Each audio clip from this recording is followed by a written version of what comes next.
Blood magic. Magic involving blood. Well, someone asked me about this and it's a complicated one. Today, blood magic is most commonly done in Africa, particularly West Africa, in Juju traditions, and it's a pretty awful thing. Women put blood in food. They do an incantation and then they clandestine give the blood in the food, the menstrual blood, to a man they want to woo. It's a terrible thing to do because if the man is not aware that he's been given the menstrual blood, he becomes obsessed with the woman, and often to her detriment she can't get rid of him. And it's a terrible thing to do to the man because there is some evidence that it can actually lead to soul loss.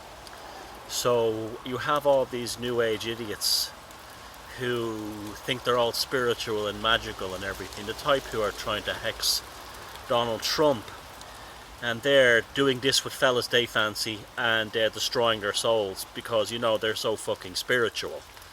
Now, there are magic rituals in many esoteric traditions and magical traditions where men will want the menstrual blood of the woman in the ritual. Venus cakes they're called, and it's okay once the man knows. It's when he doesn't know that's the problem, because he's aware of it.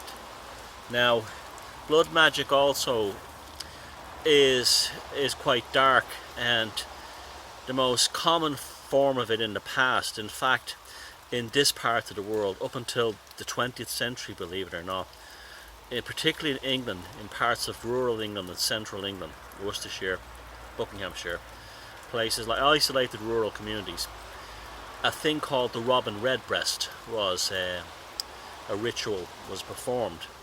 This involved the raising of a bastard child of an outsider in the community who was treated as an outsider but always had his bill paid and so on. And he would be given a woman at a certain age, around 21 or so on. He would be given women to impregnate, and then after this happened he'd be taken out into the fields, have his throat slit and dragged back and forth across where the crops were going to be planted just before the planting season in order to fertilize the ground, both with the nutrients from his blood and magically. And that this was more often outside and that was a particular to England, that rite. But outside there, also the women he'd impregnate, those children would be raised as, if they were boys, they were raised as Robin Redbreasts themselves for later on sacrifice. Now, outside of that, that's a very common thing all through history. What they would have done was they would have slit the throats of prisoners, or cut them the midriff here and dragged them with their entrails hanging out, as well as their throat slit back and forth across the field.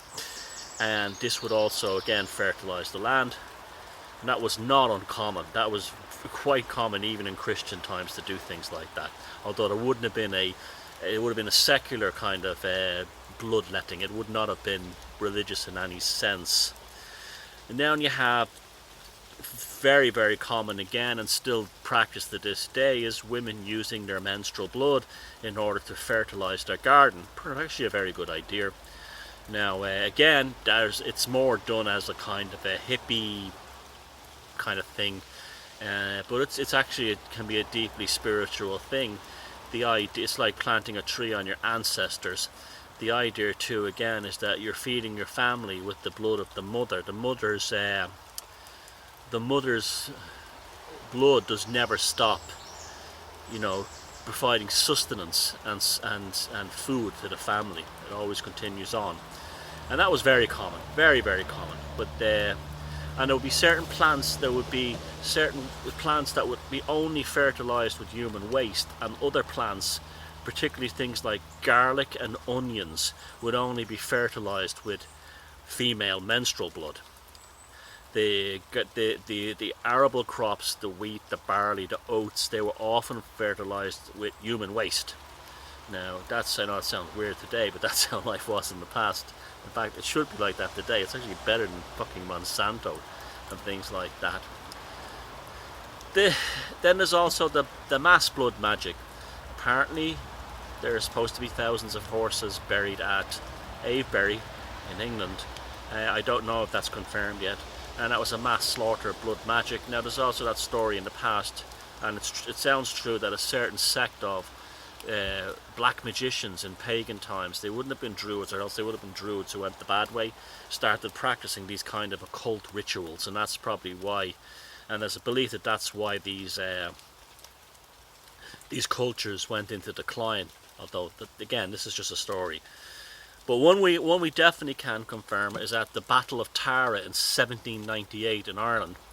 Now, the Battle of the 1798 uprising in Ireland was a very interesting affair because it took place between basically Freemasons on both sides.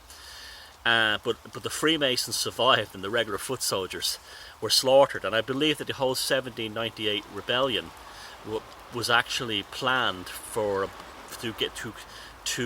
by Freemasons, both on the Irish, the French and the British side, to start a war and then kill off any. That would be an excuse to kill anyone. Now, this is one of the darkest ones. Now, at the Battle of Tara, the rebel forces, although they were very large, probably 10,000, a sizable force, they did not have any artillery. And so they were the United Irishmen. They were a mixture of Catholics and Protestants, but they would have been led by Freemasons. A lot of them would have ran off, or would have been allowed to run off. And on the British side, they would have been Freemasons as well. And so they had even though the British troops on the bottom of the hill were outnumbered because of the superior training of the British military and the fact that they had two guns, two cannons, they were able to push the rebels back to the top, and then the British light cavalry ran in and just slaughtered them up. Now, then they pursued the ones who crossed the countryside. Anyone who was a Freemason was probably let to live. Anyone who wasn't was killed. Now, how they killed them was interesting. If they found them, they cut their stomach open while they were alive. They took their entrails out and they would stream their entrails across the field, then throw them there and leave them to die overnight. And thousands died this way. An agonizing and very, horrific death. You're seeing your entrails spread 20 feet in front of you and you're left to die. Now, when they were all dead, the next morning, or probably some still alive, they gathered up all the corpses and they buried them at a mass grave at a place on the top of the hill of Tara called the Lia Fal, which is the stone where all the kings of Ireland were crowned. In the olden days, if you put your hand on the stone, it would tell who the King of Ireland was. It should be the King of Ireland, the High King. And they buried them all in a mass grave on top of the hill of Tara. So they desecrated the greatest Irish, religious and centre deliberately. And then they